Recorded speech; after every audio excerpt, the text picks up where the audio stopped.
Hannele Kenta heter jag.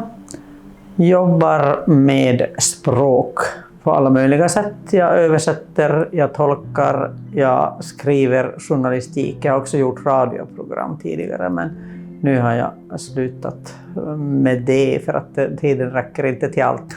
Tidigare har jag varit lärare i 20 år och nu har jag varit egenföretagare i 23 år.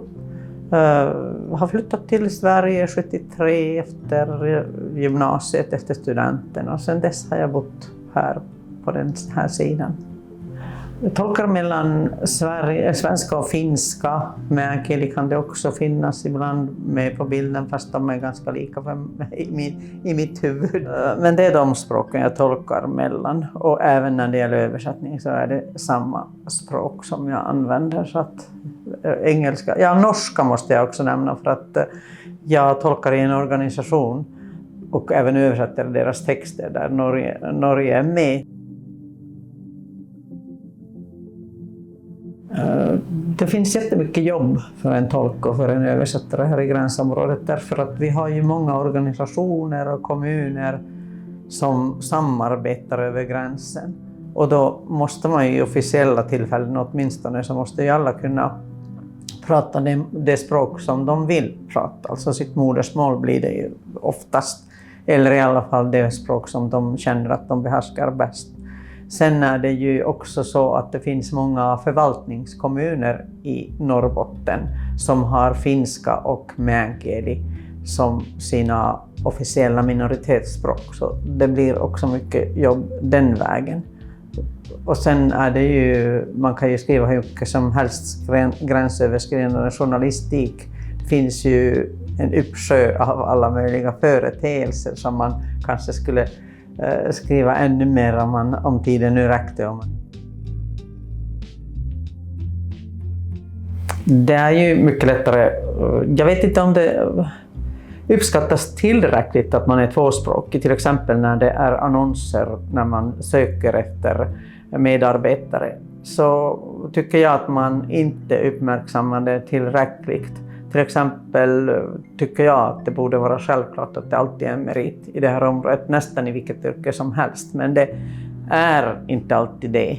Men nu är det ju lättare säkert om du går, till exempel om jag säger att det handlar om kundservice på något sätt, alltså du kanske sitter i en kassa, du jobbar i en affär, så det är klart att det är en fördel om du kan båda språken, för då kan du serva både och. Men sen om man tänker på kommunen, så när till exempel Haparanda kommun eller Torne annonserar ut sina tjänster, inte ser jag ofta att det är merit att du är tvåspråkig, fast det ibland borde finnas det.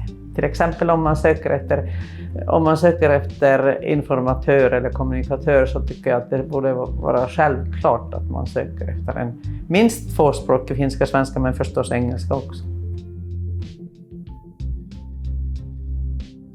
Man är inte van att de här språken uppmärksammas tillräckligt i offentliga sammanhang. Och även om vi har nu äntligen återigen en klass där man kan börja på finska sin skriv- och läsinlärning. Det är länge sedan som man slutade en tvåspråkiga klasser, men nu har man en sån. Men ändå i sådana sammanhang som till exempel nu när man hade första spadtaget för nya simhallen och den kör, och det kommer en vers på finska, det är nästan som man gråter. Så sällan får man höra det ändå i officiella sammanhang, fast 70% ungefär pratar, eller 80% eller hur många, i sin vardag med varandra. Det är klart att det finns ju, för den som har bara ett språk som inte kan det ena, så blir ju vardagen mycket fattigare, för att du kan inte liksom ta del av det som finns på den andra sidan. Men sen är det ju attityder också som gör att gränssamarbetet, eller överhuvudtaget man kanske inte ens vill ta del av det som finns på det ena eller det andra språket. Så att även attityderna spelar roll. Och man har kanske svårt ibland att förstå. Till exempel om jag tänker det att när Sverige, finnarna i Haparanda är den stora förmedlargruppen mellan Torne-Haparanda till exempel Sverige-Finland, så Sverigefinnarna och även tornedalingar, alltså som har levt generationer efter generationer som ännu kan finska eller tornedalsfinska, de är en stor förmedlargrupp mellan dessa. Och sen är det någon som säger att ja, men varför ska vi kunna här finska när inte de, när vi går till Torneå så kan de minsann inte svenska. Alltså där är det ju attityden, man förstår inte skillnaden. Torneå är inte historiskt något tvåspråkigt, det är ett enspråkigt. Alltså jo, historiskt om man går väldigt långt tillbaka, men då var det också bara myndigheternas språk. Folk talade finska, de har inte samma historia, så attityder är ibland ett hinder.